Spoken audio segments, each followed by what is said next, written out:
Narayan. In this video, I've picked up a story from Valmiki Ramayana. It's a beautiful story of King Kushanabha, his 100 daughters, and the Brahman Rishi named Brahmadatta. And this story gives us two important and primary messages. One is forbearance, and second is penance. Now, forbearance is a noble trait. It is the trait of noble men and noble women and all the creatures who walk the path of truth and dharma. Because if there were no forbearance, we would have all killed each other by now, by a long time back. So forbearance is the foremost trait which allows all creatures on this earth to move on in their life. Forbearance gives rise to compassion and forgiveness, and that's what forbearance is required for. If there were no compassion, no forgiveness, how will we live each other with with so much disparity, so much differences in human society? So forbearance is very, very important, and it's a noble trait to have. And this allows the earth and the creatures to move on in its forward march. Second important message is penance. Now, power is what in today's world is understood as only having money and position. That is not true power. True power is something with which you can create something of any size, whatever size you want. You can sustain that creation for as long as you want, and then you can destroy it as long as and when you like it. So that is called as true power. True power is never dependent on wealth or position. अगर wealth और position को हम ले तो वो तो नीचे गिर जाएंगे. Wealth can be eroded any time, position can be taken away any time. So these are all very, very small matters in terms of true power, because true power is something which is solely dependent on its own self and its own penance, the power of penance. So this true power is achieved only by the means of penance. Now, such true power where you can create something, you can sustain it as long as you want it, that is not attained by wealth or position. You think about it, is can wealth destroy all the illnesses? Can wealth reverse the fortunes of so many men? Can position destroy all illnesses, cancer, diabetes, or any life-threatening diseases? Can position destroy it? Can position reverse the fortune of so many men and women who are living in poverty right now? No. Wealth and position are only temporary, and that is not called as true power. This is a very big misunderstanding in today's world. True power is something which you can achieve only by the means of penance. And penance is something which you build it in your own body, in your own mind, in your own heart. That's what is called as penance. You go inside, you indulge in the thoughts of Brahma, and then you acquire those powers, supernatural powers, through which you can create anything, you can destroy anything, and you can sustain your creation as long as you want it, and you can live yourself as long as you want it. That is called as true power, and that is only achieved by penance. So these two messages are very primary messages of this story, that forbearance and penance is the most important part. ये जो कथा मैंने ली है वो मैंने वाल्मीकि रामायण से ली है. बहुत सुंदर कथा है राजा कुशनाभ और उनकी 100 पुत्रियों की, और एक ब्राह्मण ऋषि जिनका नाम था ब्रह्मदत्त. और ये कथा जो है वो हमें दो उपदेश सबसे बड़े देती है कि क्षमा, पहला जो उपदेश है क्षमादान.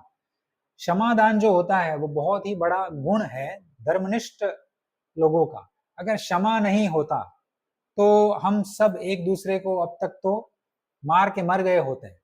क्षमा ही एक ऐसा गुण है जिससे हम सब साथ में रहते हैं.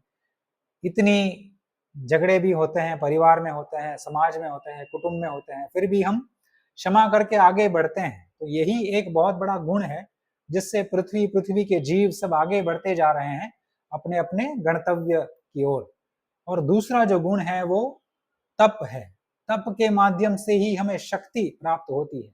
जो आजकल की भाषा में पावर, शक्ति जिसको बोलते हैं, पावर को सिर्फ धन और पदवी के साथ जोड़ा जाता है. वह वास्तविक पावर या शक्ति है ही नहीं, क्योंकि धन जो है वो कभी भी समाप्त हो सकता है, पदवी कभी भी कोई छीन सकता है, और राजा भी आके बदल जाते हैं, तो पदवी भी क्या काम की. तो जो वास्तविक शक्ति है वो हमें तप से ही प्राप्त होती है. और वास्तविक शक्ति किसको कहते हैं कि जिसके माध्यम से आप कुछ भी, कोई भी रचना कर सकते हो, उस रचना को आप कितना भी लंबा आपको चाहे तो आप रख सकते हो, और वो रचना का जब आपको विनाश करना हो तभी आप उतना विनाश भी कर सकते हो। और वास्तविक शक्ति जो होती है वो धन और पदवी पर निर्भर नहीं रहती है। वास्तविक शक्ति तप से ही प्राप्त होती है, केवल और केवल तप। तप के अलावा और कोई माध्यम ही नहीं है जिससे ऐसी वास्तविक शक्ति हमें प्राप्त हो, जिससे आप भी लंबा जीवन जी सकते हो, अमरत्व भी प्राप्त कर सकते हो, चिरंजीवी भी बन सकते हो, जैसे मार्कंडेय ऋषि ने प्राप्त किया है और वेद व्यास भगवान ने प्राप्त किया है। तो ऐसी वास्तविक शक्ति इन सभी महान मनुष्यों में थी। ये कथा ऐसी है कि ब्रह्मदेव के एक पुत्र थे जिनका नाम था कुश। कुश के 4 पुत्र थे, कुश राजा के, और वह चारों में से एक का नाम था कुशनाभ। और कुशनाभ को घृटची नाम की अप्सरा से 100 पुत्री का योग हुआ, और वह 100 पुत्री बहुत ही सुंदर थी। तीनों लोकों में ऐसा कोई सुंदर नहीं था, क्योंकि अप्सरा से ही उत्पन्न हुई थी। और कुशनाभ का तेज ब्रह्म तेज था और परम तेजस्वी थे, धर्मनिष्ठ थे और ब्रह्मदेव से लगभग तीसरे ही वंशज थे। और देखते ही देखते ये 100 की 100 पुत्री बड़ी हो गई, किशोरी अवस्था में आ गई, और फिर अपने कक्ष के बाहर जो बहुत बड़ा उनका वन था, सुंदर वन था, वहां पर वह विचरण करती थी। वह गायन में उनकी बहुत बड़ी रुचि थी, नृत्य करती थी, और कृष्ण भगवान के जैसे बांसुरी भी बजाया करती थी, और बहुत ही आनंद मंगल में जीवन प्रसार कर रही थी। सुंदर आभूषण से सुशोभित वह ऐसी लग रही थी कि जैसे मानो धरती पर ही सुंदर सुंदर अप्सराएं खेल रही है, और ऐसा कोई सुंदर था ही नहीं। और सोने में सुगंध ये था कि बहुत ही पवित्र थी, क्योंकि कुशनाभ राजा की पुत्री थी। एक दिन ऐसा होता है कि वह 100 की 100 खेल रही है, और वायुदेव जो सब सर्वत्र है, सब जगह वायुदेव है, हमारे शरीर में भी है, शरीर के बाहर भी है, तो सब जगह ही हो गए। वायुदेव सर्वत्र है, और वह उनको देखते ही मोहित हो गए, और उन्होंने उनके सामने प्रस्ताव रखा कि मैं आप सभी को अपनी पत्नी बनाने की इच्छा रखता हूँ। आप 100 की 100 मेरी पत्नी बन जाइए, और अगर आप मेरी पत्नी बन गई तो आप भूल जाइए कि आप मनुष्य हो, आप देवत्व को प्राप्त कर लोगी, और आप अमरत्व को भी प्राप्त कर लोगी, अमर हो जाओगी। आपका यौवन जो है वह ज्यों के त्यों रहेगा, ऐसा ही रहेगा, आप कभी वृद्धावस्था आप में आएगी ही नहीं, अभी जैसी हो वैसी ही रहोगी, और अमरत्व आपको प्रदान हो जाएगा। इतना बड़ा प्रस्ताव, आप मेरी पत्नी हो जाइए, मैं आप सभी को अपनाना चाहता हूँ। तो ये प्रस्ताव वायुदेव का सुन के 100 की 100 पुत्रियों ने उनसे कहा कि हम आपकी शक्ति को जानते हैं वायुदेव, आप सर्वत्र है, हमारे शरीर में भी है, बाहर भी है, मगर हम ऐसी कन्याएं नहीं है जो काम के चपेट में आके हम आपका प्रस्ताव स्वीकार कर ले। हम ऐसी दशा कभी ना आए, ऐसा दिन कभी ना आए जब भी हम अपने पिता की सम्मति के बिना ही कोई पुरुष के साथ हम विवाह कर ले, ऐसा तो हो ही नहीं सकता। वो हमारे कुल की मर्यादा भंग हो जाएगी, और कुल का जो लज्जा है उसकी उसकी हमको उनको दाग लगाएंगे, ऐसा हो ही नहीं सकता है। हमारे पिता ही हमारे कर्ता धर्ता है, हमारे पिता जहां हमको देंगे, जिस पुरुष के साथ हमारा विवाह करवाएंगे, उसी के साथ हम जाएंगे और उसी को हम अपना पति मानेंगे, ये हमारा प्राण है। अगर आप चाहे, आपको ये पता नहीं है, हम कुशनाभ की पुत्री है, कुशनाभ ब्रह्म तेज से युक्त है, और वह भी देवताओं जैसा ही सामर्थ्य रखते हैं। अगर अगर हम चाहे तो हम इसी क्षण आपको शाप देकर आपका देवत्व ही क्षीण कर सकते हैं, आपको नीचे गिरा सकते हैं। हम में ऐसा सामर्थ्य है, मगर हम हमारा तप जो है वो जलाना नहीं चाहते हैं, वह व्यर्थ नहीं करना चाहते हैं, इसलिए हम आपको शाप नहीं देते हैं। अगर आपको हमसे विवाह करना है तो आप जाइए हमारे पिता के पास, उनसे मांगिए हाथ हमारा, अगर वो कहते हैं तो हम आपके पास आ जाएंगे।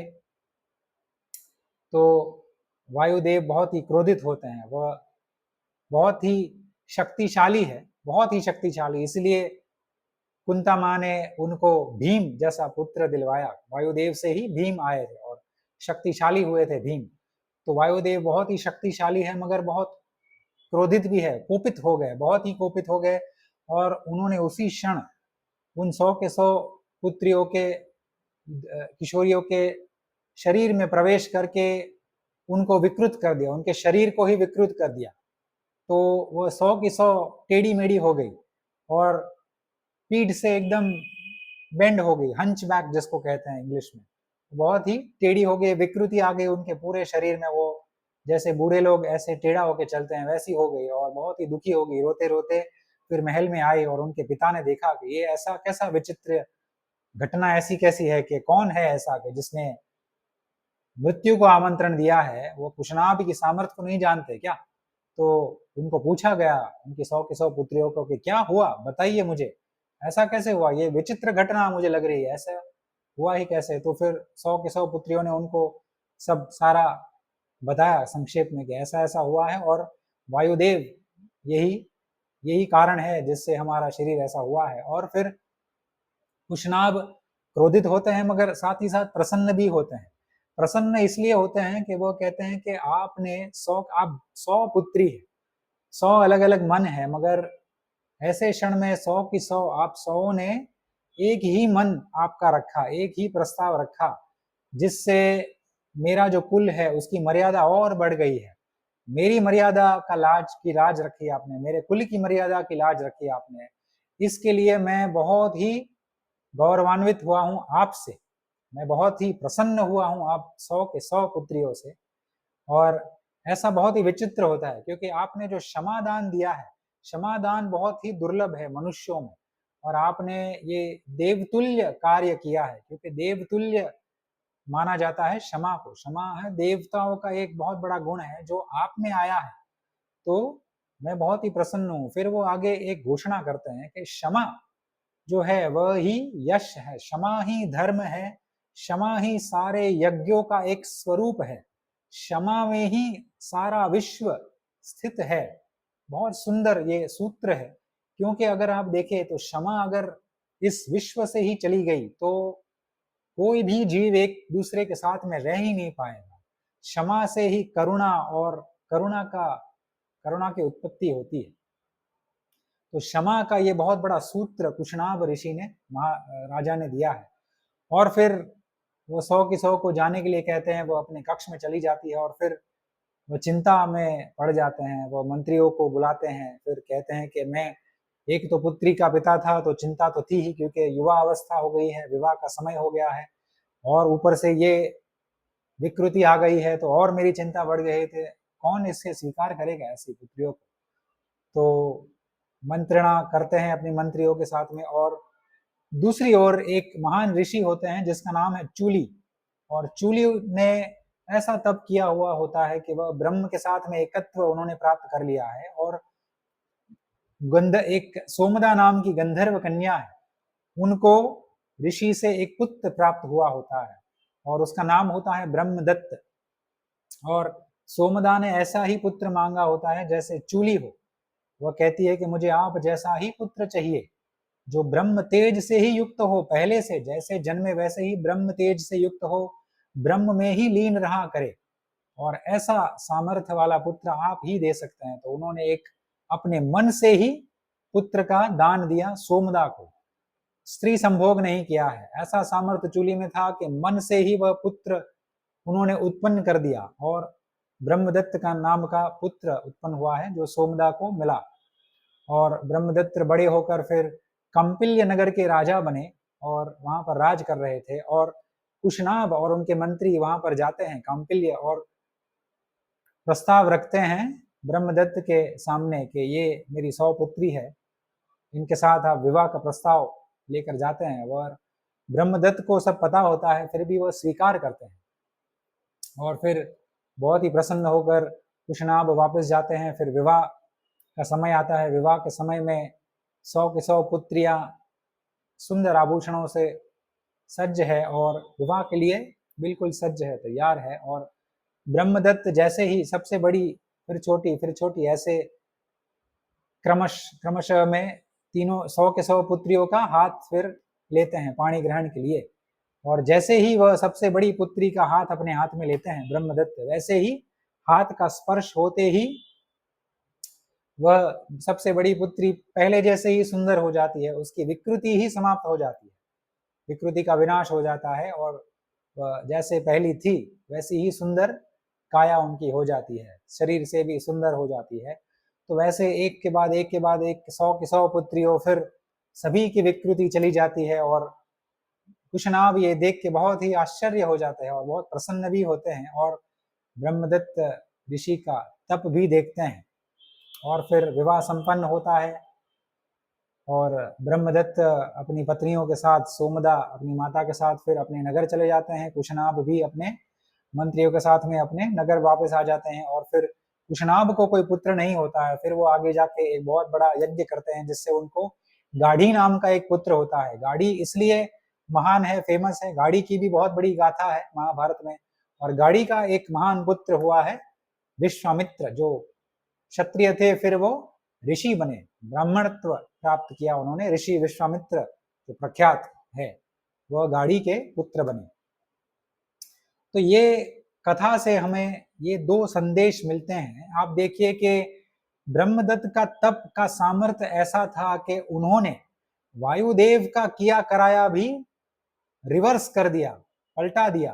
तो ऐसा सामर्थ्य धन में, पदवी में नहीं है जो हम आज के लोग मानते हैं। पावर पावर, ऐसा पावर नहीं है। तप में ही असली पावर है, वास्तविक पावर। तप को ही श्रेष्ठ शक्ति कहा जाता है। और क्षमादान का जो ज्ञान कुशनाभ ने दिया है वो भी बहुत ही सराहनीय है, क्योंकि क्षमा से ही हम सब चलते हैं। अगर दूसरी ओर आप देखिए, अगर उल्टा हुआ होता, जैसे कलयुग में अगर ये कथा घटना घटती, तो वायुदेव अगर प्रस्ताव रखते तो वो 100 की 100 पुत्री विवाह कर लेती, फिर आगे जाके ऊपर चली जाती। कुशनाभ को बहुत ही क्रोध आता, उनकी जो कुल की मर्यादा है वो भंग हो जाती है। फिर ऐसा होता, फिर आगे जाके उनका भी, क्योंकि जो पुत्री अपने पिता की अनुमति के बिना विवाह करके जाती है, शास्त्र में लिखा है, वह अपने पिता का अहित तो करती है, अपना भी अहित करती है। ये शास्त्र की मर्यादाएं हैं जो पहले बहुत ही पालन की जाती थी, जिसके माध्यम से धर्म बहुत ही महान बन गया और जिसके माध्यम से इन सभी की महत्वता बढ़ गई, इन सभी का जीवन भी बहुत लंबा हो गया और इन सभी को वैभव, ऐश्वर्य, धन धान्य, संपत्ति, संतति सब कुछ बहुत अधिक मात्रा में प्राप्त हुआ। हजारों वर्षों की आयु लेके जीते थे, क्योंकि वह धर्म का पालन करते थे। तो उन 100 की 100 पुत्रियों ने उनके पिता की स्वीकृति से ही विवाह किया और ब्रह्मदत्त से विवाह किया। तो अगर उन्होंने स्वीकृति पालन नहीं किया होता तो क्या होता, और स्वीकृति जब उन्होंने पिता की प्राप्त करने के बाद विवाह किया, जहां पिता ने दिया वहीं चले गए और फिर उनका जीवन जैसे पलटा, वो आपको देखना है। तो धर्म के पालन से सुख ही प्राप्त होता है। ये भ्रम बहुत पूरी दुनिया में फैला हुआ है कि धर्म के पालन से दुख ही मिलता है, धर्म के पालन से सुख ही प्राप्त होता है और अधर्म से दुख ही प्राप्त होता है। ये शास्त्र की मर्यादा है, ये ब्रह्म ज्ञान है, ब्रह्मवाणी है। तो ये कथा ये भी संदेश देती है कि हमें कोई भी कठोर परिस्थिति आए, धर्म को नहीं त्यजना है, त्यागना नहीं, क्योंकि धर्म के माध्यम से ही हमारे जीवन में सभी सुख आ सकते हैं। अभी जो पालन कर रहे हैं तभी ऐसा लगता है कि इनके पास कुछ नहीं है, मगर धीरे धीरे जब आगे बढ़ते सब कुछ आता है। जो आता है फिर वो पीढ़ी दर पीढ़ी टिकता भी है। ऐसा धन आता है कि जो मति भी सुमति बना दे, कुमति नहीं, सुमति लेके ऐसा धन आता है जो नीति से कमाया जाता है।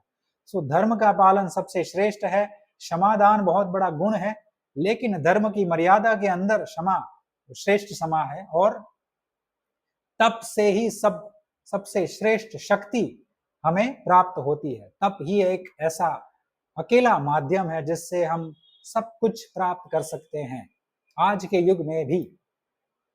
सो यही अब अंत करते हैं। अगर आपको ऐसी कथाएं पसंद है, ऐसे मॉरल लेसन्स पसंद है और सूक्ष्म भावार्थ पसंद है, जो अलग मेरे दूसरे वीडियो में है, एक एक प्रश्न के संवाद में मैं चर्चा करता हूं, तो आप मेरी चैनल को सब्सक्राइब कर सकते हैं। मगर गोवर्धन मठ चैनल को सब्सक्राइब करना ना भूलिए, क्योंकि वो एकमात्र चैनल यूट्यूब पे है जिसके माध्यम से आपको संपूर्ण ज्ञान मिल सकता है। और अगर वो ज्ञान जो मिलता है वो आप अपनी मर्यादा की सीमा में, जो कहा गया है, वो अगर आप पालन करते हैं तो आपके जीवन में भी धीरे धीरे उद्धार आ जाएगा। शिव शंकर प्रलयंकर।